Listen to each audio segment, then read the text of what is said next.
құрылтай, мына 5-ші құрылтайды 5 жолы құрылтай өткөрүп, айдолаттардың Кыргызстанда жашаған бардық айдолаттардың башын біріктіріп, ынтымаққа келіп, бір жақадан баш бөлінген қол шығарып, китеп шығарып, атқанымыз бұл ең мықты нәрсе деп есептейміз. Анткени ынтымақ болсо бүтпөгөн аткарылбаган жумуш болбойт, баары бүтөт. Анын үчүн ынтымак болуш керек. Ынтымак бар үчүн ол биз баары чогулуп отурабыз жумал жеринде. Анан ошо Айдулат Буртугандар чынында мына жыл сайын ушундай жакшы курултайларды өткөрүп, баарыбызбен мына былтыр көлдөн өткөрүп курултайды бир жашка баарыбыз картайып атабыз.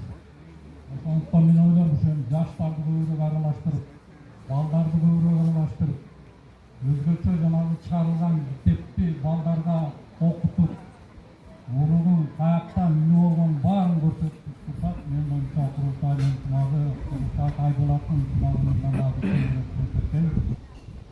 Анан ошо касиеттүү жумал жеринде Айдулат Буртугандар мына 29-30-га жакын чыккан айдулаттар бар экен. Ошо айдулаттарга миңнектерге катышып, колчуп, мынакей бизди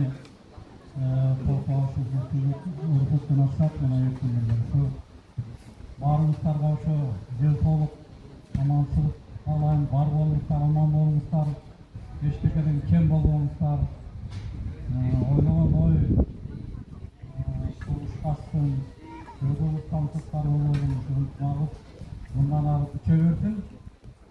Анан бир нерсе айтып коюш керек болуп атат. Мына ошол бардык айдулаттардын башын бүтүп баштаптан мынакей бизге Нурлан мырзага барчында буларга чоң ыраазычылык айтышыбыз керек деп.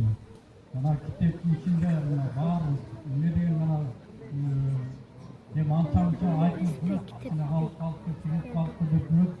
Бирок арыбыздан кетип калды, убагында бөлүнбөй калды, убагында келбей калды, сондуктан келип калса керек менимче. Бул китеп төл сакталат, төл. Биздин урпактар мына биз моңдой тараганбыз, моңдон деп ошон үчүн ошол Айдулат китебин чыгарып алабыз, эрлик көрсөткөн, эрлик деп коюшка болот. Баарыңыздарга ошо денсаулык каалайм, бар болуңуздар, аман болуңуздар, эчтекеден кем болбоңуздар.